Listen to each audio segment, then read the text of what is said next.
What's up, guys? It's day 83, no PMO, and let's just get right to it. First of all, I want to clarify something from my previous video. No PMO is not going to make you grow muscle, it's not going to make you lose weight, and it's not going to drop your body fat percentage. Those things are the direct result of your commitment and determination to bettering yourself as a man, both mentally and physically. About a year ago, if you were to tell me, hey man, go get up, go work out at 4:45 a.m., I'd be like, no, I'm gonna go back to sleep, and then when I wake up, I'm gonna masturbate to porn.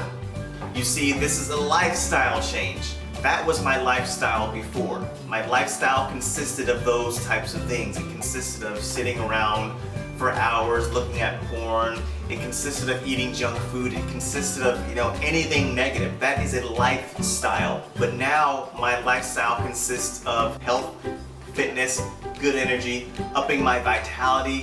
Those are the things that are now associated with my lifestyle. So it's not hard for me to do these things.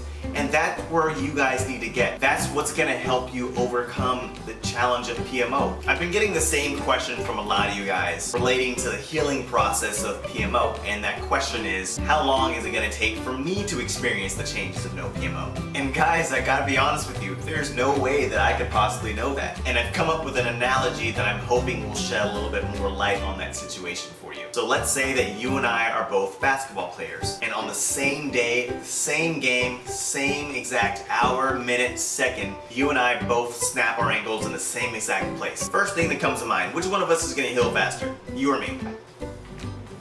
Exactly. There's no way for you or I to know that information. Same applies to PMO. I can't tell you how long it's going to take for you to experience the changes because there's simply no answer to that. It's all contingent upon the individual. So that being said, if you put me in a room full of 10 guys who are addicted to PMO, I can guarantee you that I'm going to heal a lot faster than they would because I've taken the time to understand how to put myself in the mental state needed to heal. So going back to the basketball analogy, let's say that I go to the doctors, I put on a cast, I get crutches, and you decide that you want to just go ahead and walk it off. Which one of us is going to heal faster then? Exactly. I'm going to heal faster because I'm focused on the healing process.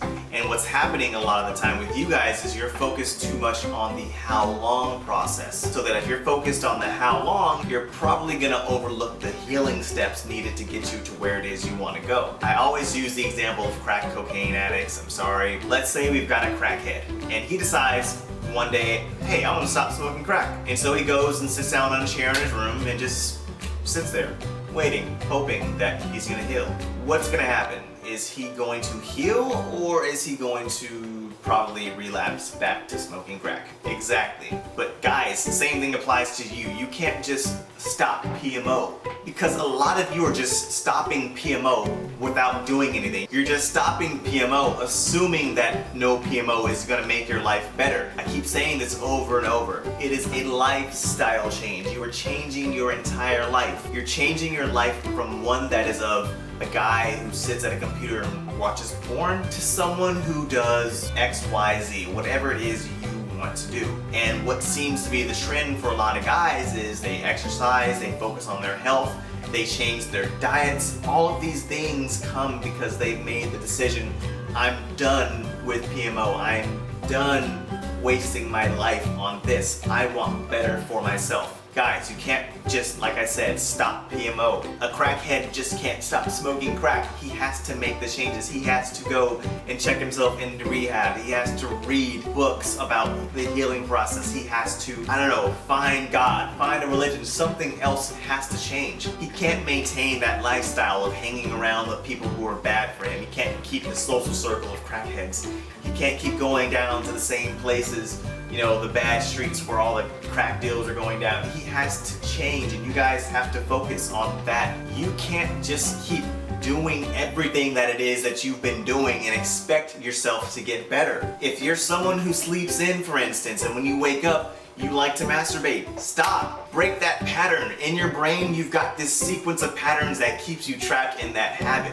break that pattern. Wake up earlier. And when you get up earlier, get your shoes on and run. Do something else besides what you've been doing. If you go home every day after work and you sit on a computer all day, stop that. Go to the gym, go work out. As you're changing your lifestyle, you're breaking all the patterns that have kept you trapped in this certain cycle all of your life. I can't tell you how critical it is for you to make this change. Habits are created around certain patterns. And so maybe you're someone who's obese. Your pattern is you go home after work, you open the fridge, you take a piece of cake, and you eat it. That is the pattern that your mind is used to. Maybe it's not cake, maybe it's a freaking hamburger, who knows, but your mind is going through a certain pattern. And so changes occur once you disrupt the pattern. That's it. And that's how it's easy for you to change as well. For instance, I was working with a girl who came in and she was just crying and she was just like,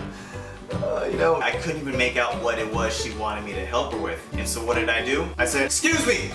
And she, "What?" And all of a sudden the tears stopped. What happened? I disrupted the pattern that she was so accustomed to. And that's how changes happen instantaneously. So guys, it's very simple. If you know yourself to relapse because you're feeling emotional, the next time you're feeling emotional, instead of going to the computer, go for a run.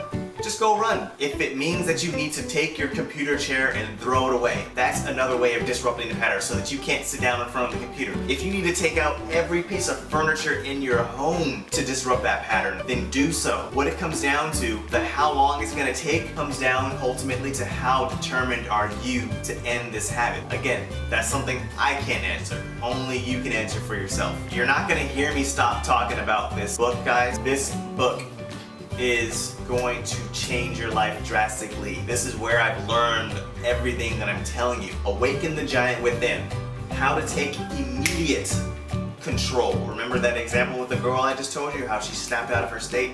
How to take immediate control of your mental, emotional, physical, and financial destiny. I guarantee you this book is going to help you. I'm putting a link to it in the description below. Help yourself, please. $12 is a very small investment once you consider that it's changing your entire life. If I told you that you can change your life for $12, would you do it? I would hope so. So I hope this video helps. I hope to keep going and hope to keep inspiring everyone. So we're in this together, guys. If you have questions, go ahead and leave me a comment. I'll get back to you. I'm here to help, guys. And I never know how to end these videos, so let me do it awkwardly.